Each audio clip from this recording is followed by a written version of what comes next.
Hai să-ți arăt Bucureștiul noaptea, așa glăsuia o melodie veche pe care dansa bunica. Acum ar fi chiar indicat să vedem Bucureștiul noaptea, nu de alta, dar ziua ne-am speriat de ruina în care zac unele clădiri. Campania Red Spot trage un semnal de alarmă și propune să ne implicăm în restaurarea acestor construcții.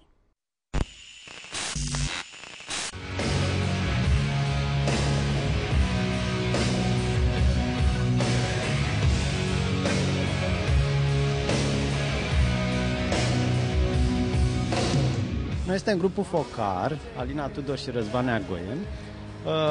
Am avut proiectul acesta Respot, l-am inclus în proiectul I Love Bucharest, așa, în programul I Love Bucharest, și de aici deci s-a rotit așa, bulgărele de zăpadă s-a transformat, să zicem, în bulgăroi. Proiectul ăsta a început de fapt de acum un an jumate, aproape 2. Deci noi batem, să spunem, la porțile raiului. Ați pus probabil bani de la voi la multe. La început da, acum au început să apară sponsori, au început să apară oameni care să ne sprijine, au început să apară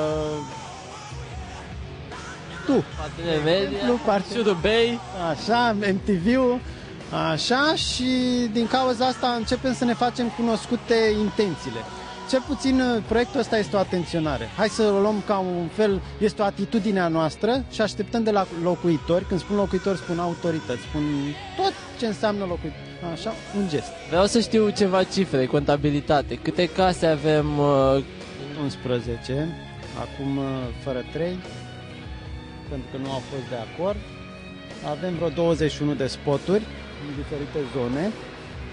Spune-mi dacă oamenii sunt de acord cu proiectul vostru. Unii au fost de acord, alții nu au fost de acord. De altfel, 3 case chiar nu le-am luminat pentru că nu au fost de acord. Le e teamă că le-am aprins luminile pe stradă. De fapt, asta a fost singura chestie pentru ei.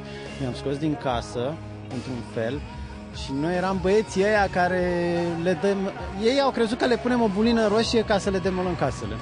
Deci și proiectul e total altceva. Asta este de fapt un proiect semnal. E un proiect semnal asupra caselor astea care sunt de patrimoniu și noi le-am luat ca niște victime.